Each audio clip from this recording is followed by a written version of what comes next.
celebration of the central events in the whole of human history.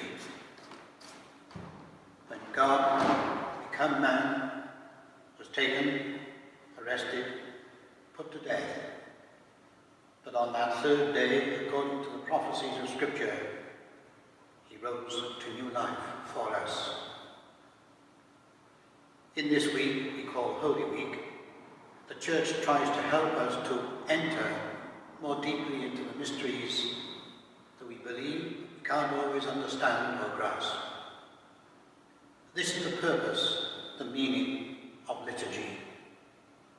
It is important for us to remember that when the Church celebrates liturgically the major events of Jesus' mission and his life, death and resurrection, there is an aspect of those celebrations that sometimes we miss. It isn't a question of representing those events. It is a question of representing those events. We are made present at the events we celebrate through the Church's liturgy. The Church's liturgy, by word, music, and by the various aspects of that liturgy, will help us to try to understand and grasp more deeply the reality and the consequences of trying to enter, to be present at the mysteries of this week. The first of that day, these days, of course, is Palm Sunday. And we will greet Jesus with joy, as the crowd did on that first Palm Sunday, as he entered Jerusalem, with great triumph and acclamation by the people. Hosanna, they said, Hosanna to the Son of David. They gave him the title of kingship from the beginning.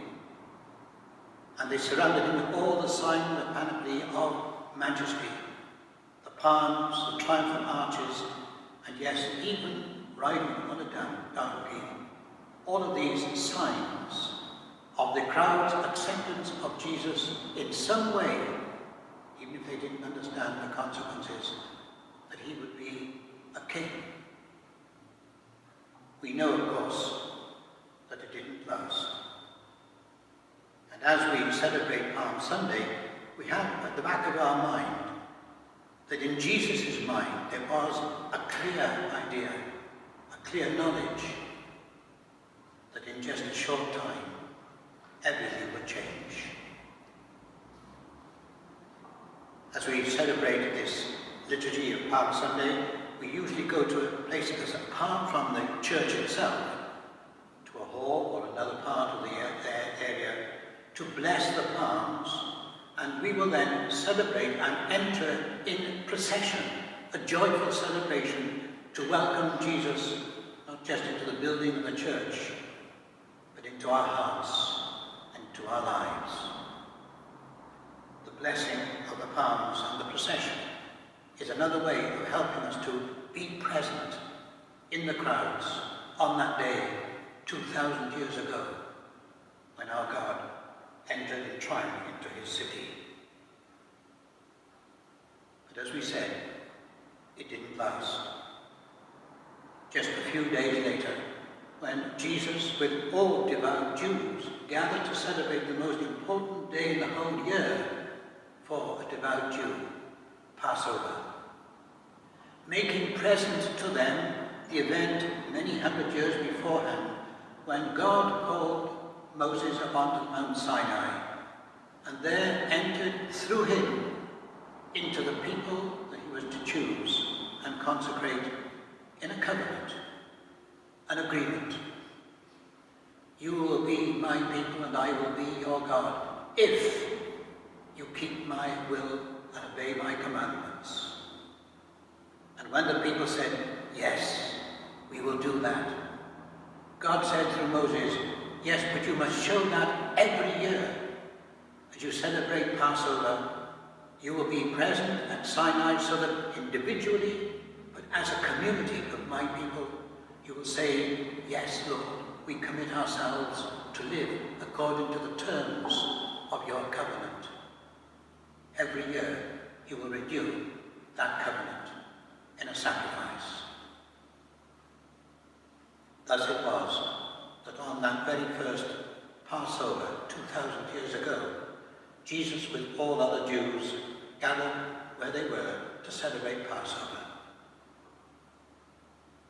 The awesome moment, as we now know, happened during that celebration, when Jesus, leading the celebration, took into his sacred hands unleavened bread, unleavened to recall the freedom of the children of Israel from slavery in Egypt to the promised land.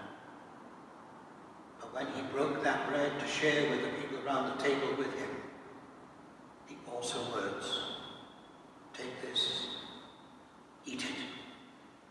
This is my body." And then the chalice of wine. "Take this, drink it.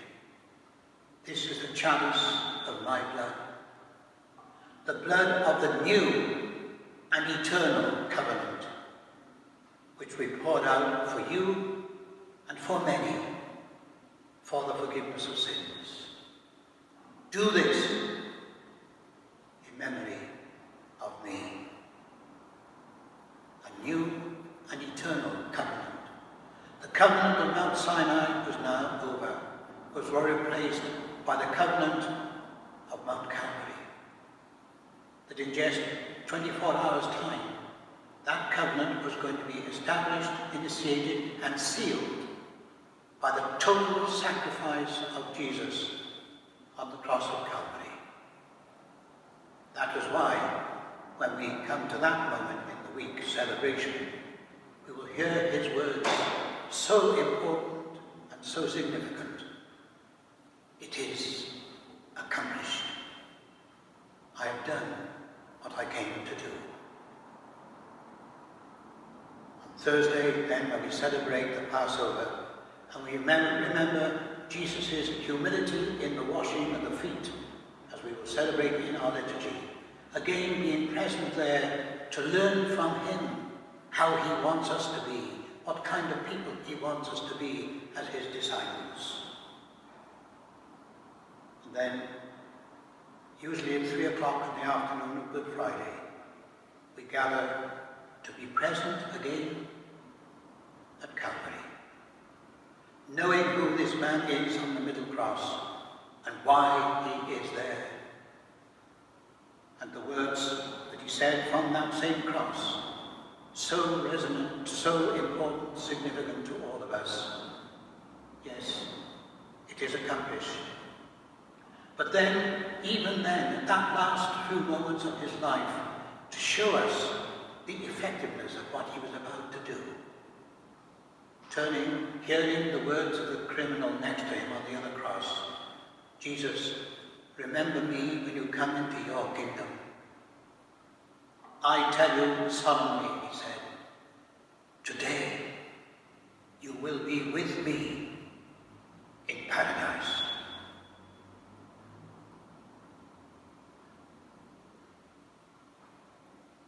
As a prayer to the awful events of Good Friday, we will have, through the liturgy again of the Church, time of silence and stillness. After the Mass of the Last Supper, the Blessed Sacrament reserved for adoration, quiet stillness, pondering, meditating. And then, having gone through the events of Calvary, we come to the new light of Easter morning. The celebration liturgy of light, the lighting of the fire outside the building of the church. "I am the light of the world," he said. And that light is carried into the still dark church and stops. And the priest proclaims, "Behold the light of the world. Behold the light of Christ." And other lights are taken from that one flame until eventually the whole church is filled with light. "Truly," he said, "I am the light of the world." But as we celebrate and enter that event, the celebration of light, we have to remember also on another occasion, Jesus said to his disciples, the crowds, "You are the light of the world." How can that be? He is saying, you are my light in your world, in your homes, in your parishes, in your world. I am the light of the world, but you are my light wherever you are.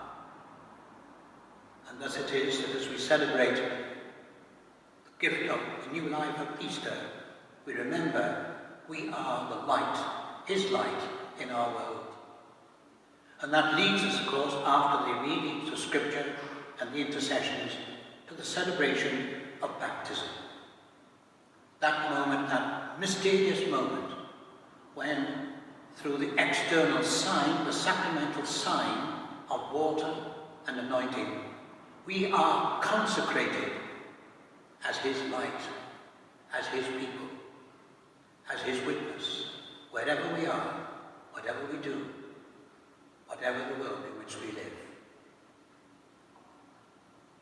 Therefore, as we come to celebrate the miracle, indeed, of the new life of Easter, and are reminded of our sharing in that life by the waters of baptism, either to have a new catechumen baptized or to remember our own baptism, in which and by which we will renew the promises that we made or were made for us when we were baptized, and commit ourselves once again to be his light wherever we are, whatever we do. And then the celebration, the full celebration, the preparation of the altar for the sacrifice of Calvary. Holy Communion. This is my body. This is my blood. Do this as a memorial of me. And whoever eats my flesh and drinks my blood has eternal life. Do not be afraid. I am with you always, even to the end of the world. Thus it is that our liturgical celebration of Holy Week is a reminder, but also an inspiration, that as we go back into the hurly-burly of daily life, the world in which we live, we remember we, each and every one of us, has been consecrated again and again and renewed in that consecration to be his light. Lord Jesus, light of the world, help us to show the world in which we live the reality, the presence of you as the light of each and every one of us. Lead us through that light to the eternal light of your presence in the glory of your resurrection. Amen.